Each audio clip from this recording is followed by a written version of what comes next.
ایرانی وزیر خارجہ کا امریکہ پر دوہرا معیار اپنانے کا الزام۔ عباس عراقچی کہتے ہیں کہ اسرائیلی جارحیت درست ہے، ایرانی دفاعی اقدامات غلط۔ یہ دوہرا معیار ہے، عالمی قوانین کو اپنے فائدے کے لیے استعمال کیا جا رہا ہے۔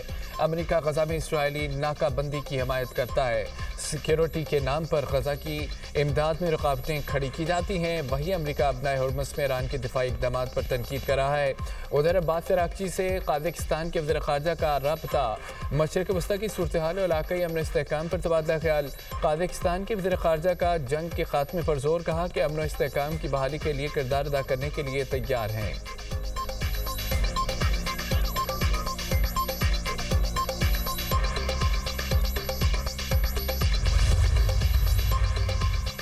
مختلف ثالث ممالک ایران کے ساتھ پیغامات کے تبادلے میں مصروف ہیں۔ کچھ پیش رفت بھی ہوئی ہے۔ پیغامات کے تبادلے بدلتی صورتحال کا حصہ ہیں۔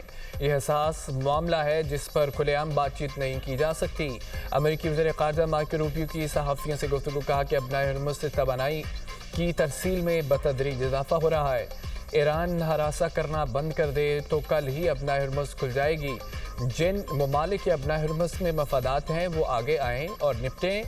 جنگوں میں امریکہ سے متعدد بار مدد مانگی گئی اور ہم نے مدد کی۔ جب ہمیں ضرورت پڑی تو نیٹو سے مثبت جواب نہیں ملا۔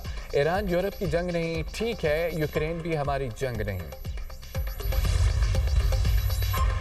روس کا امریکہ کو مشرق وسطی میں مذاکرات کی پیشکش۔ ایران میں تعینات روسی سفیر کہتے ہیں کہ واشنگٹن کو بارہا بات چیت کے لیے سگنلز بھیجے۔ روس اور ایران کا عسکری اور تکنیکی تعاون کا معاہدہ ہے۔ معاہدے کے تحت تہران کو فوجی ساز و سامان فراہم کیا۔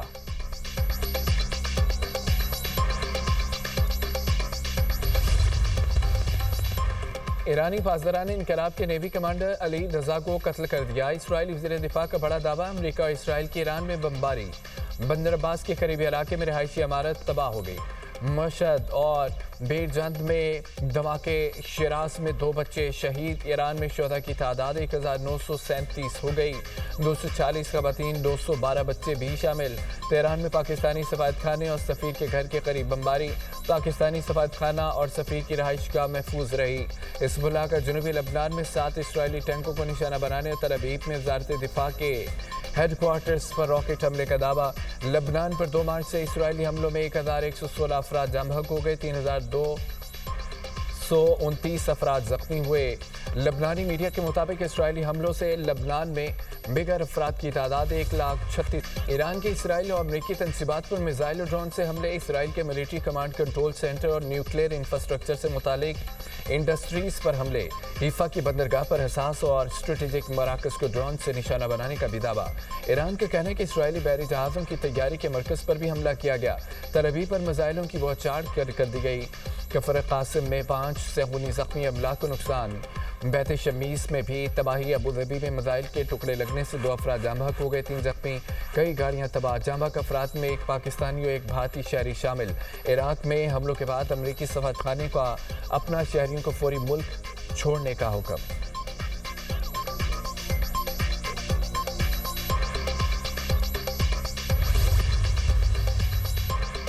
مشرق وسطی میں امریکی فوجی اڈوں پر بمباری، امریکی فوجی ہوٹلوں اور دفاتر میں منتقل ہونے پر مجبور ہو گئے۔ نیو یارک ٹائمز کی رپورٹ کے مطابق صرف لڑاکا طیاروں کی پائلٹس اور طیاروں کی دیکھ بھال کرنے والا عملہ فوجی اڈوں پر موجود ہے۔ فوجیوں کو عارضی مقامات پر منتقل کرنے سے ٹرمپ انتظامیہ کی جنگی تیاریوں پر سوالات اٹھ گئے۔ خطے میں امریکی فوج کے زیر استعمال 13 فوجی اڈوں میں سے اکثر اب قابل رہائش نہیں ہیں۔ کویت میں اڈوں کو سب سے زیادہ نقصان پہنچا۔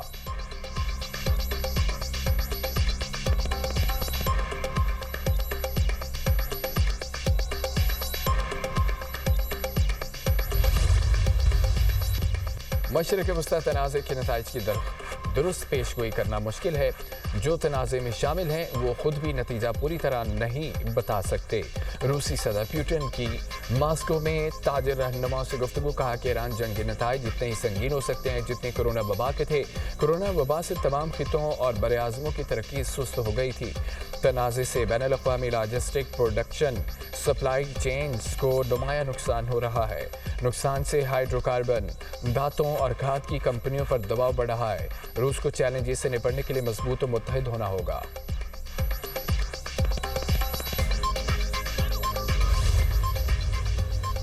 सदर प्यूटिन के पैगामात रूसी अवाम की हिमायत हमारे लिए मुतासिर कुन है। ईरानी सदर मसूद पजेश्कियान का बयान कहा कि ईरानी अवाम की मज़ाहमत और बहादुरी नए रिश्तों का वादा करती है। हम मशरिक़ वस्ती की सलामती को खित्ते के ममालिक के ज़रिए यकीनी बनाएंगे। ईरान के अवाम की तरफ से रूस की हुकूमत और अवाम का शुक्रिया अदा करता हूँ।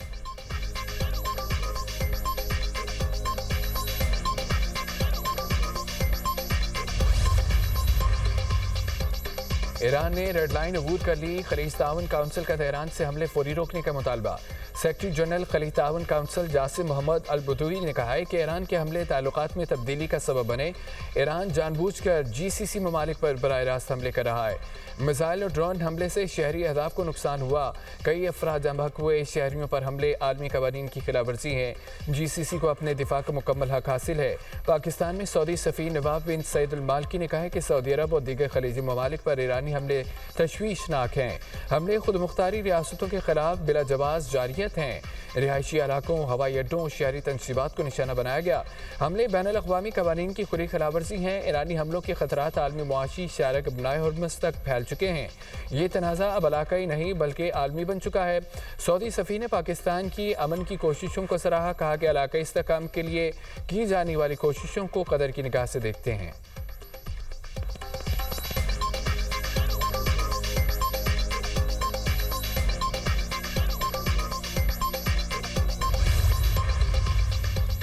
अमेरिका इसराइल की ईरान से जंग के दौरान मुआशी इस्तेहकाम और तवानाई बहरान का चैलेंज। इलाकाई चैलेंजेस को के पेश नज़र कौमी इत्तफ़ाक़ राय को बरकरार रखने पर जोर। सदर ममलिकत आसिफ अली ज़रदारी की ज़ेर सदारत आला सतह का मुशावरती इजलास। वज़ीर-ए-आज़म शहबाज शरीफ और फील्ड मार्शल सैयद आसिम मुनीर की शिरकत। पेट्रोलियम मसनूआत की फराहमी में मुमकिन रुकावटों और बढ़ती कीमतों के तनाज़ुर में मुल्की मुआशी और तवानाई सूरत हाल का जायज़ा। खित्ते की सिक्योरिटी सूरत हाल पर भी गौर। वज़ीर ख़ज़ाना मोहम्मद औरंगज़ेब और वज़ीर पेट्रोलियम अली परवेज़ मलिक की ब्रीफिंग। पेट्रोलियम मसनूआत की कीमतों को मुस्तहकम रखने के इक़दामात पर रोशनी डाली। किफ़ायत शारी इक़दामात के ज़रिए माली नज़्म व ज़ब्त बरकरार रखने से मुतालिक जारी इक़दामात पर गौर किया गया। वसी तर इलाकाई सूरत हाल पर भी गौर किया गया। सिक्योरिटी, मुआशी इम्कानात और ग़ज़ाई तहफ़्फ़ुज़ पर मुमकिन असरात का जायज़ा। मरबूत कौमी हिकमत अमली अपनाने पर जोर दिया गया। पॉलिसी फ़ैसलों में इस्तेहकाम को तरजीह। अवामी मफादात का तहफ़्फ़ुज़ यकीनी बनाने पर भी जोर। सदर ममलिकत से वज़ीर-ए-आज़म की मुलाकात। खित्ते की बदलती सूरत हाल और सालसी के मामलात पर बातचीत की गई। मुल्क की सलामती, कौमी मुआशी, सियासी सूरत हाल पर भी मुशावरत।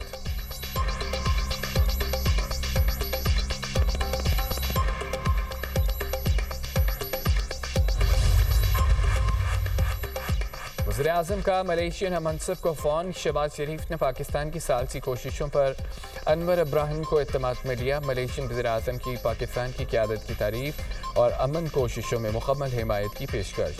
दोनों रहनुमाओं का खित्ते में कशीदगी कम करने के लिए राब्ते जारी रखने पर इत्तफ़ाक़। वज़ीर ख़ारजा इसहाक़ डार और तुर्क वज़ीर ख़ारजा का टेलीफोनिक राब्ता। इसहाक़ डार ने कशीदगी में कमी के लिए मुसलसल सफ़ारती कोशिशों की अहमियत पर जोर दिया। तर्जमान दफ्तर ख़ारजा के मुताबिक खित्ते में अमन इस्तेहकाम के लिए पाकिस्तान के अज़म का अदा। दोनों रहनुमाओं का करीबी राब्ते में रहने पर इत्तफ़ाक़।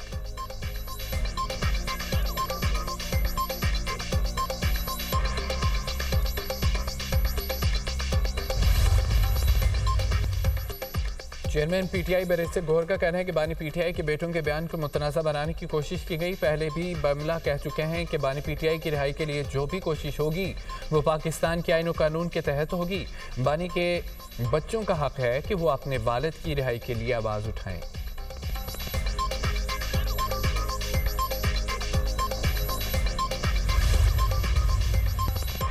आलमी मंडी में खाम तेल की कीमत में मजीद इजाफा। अमरीकी खाम तेल 4.5% महंगा। कीमत $94.70 फी बैरल हो गई। बरतानवी खाम तेल की कीमत में 6% इजाफा। नई कीमत $108.20 फी बैरल हो गई।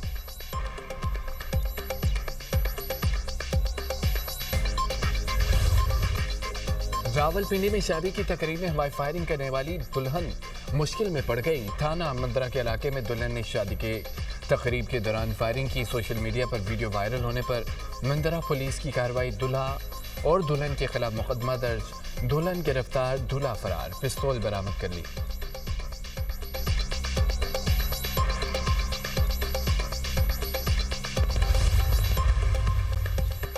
कराची के इलाका चार गोट के करीब पानी की लाइन में डूबने वाली बच्ची की लाश बरामद। रेस्क्यू तर्जमान के मुताबिक कई घंटे की तवील ऑपरेशन के बाद बच्ची की लाश बरामद की गई। मुतासरा बच्ची की शिनाख्त 12 साला सनम के नाम से हुई।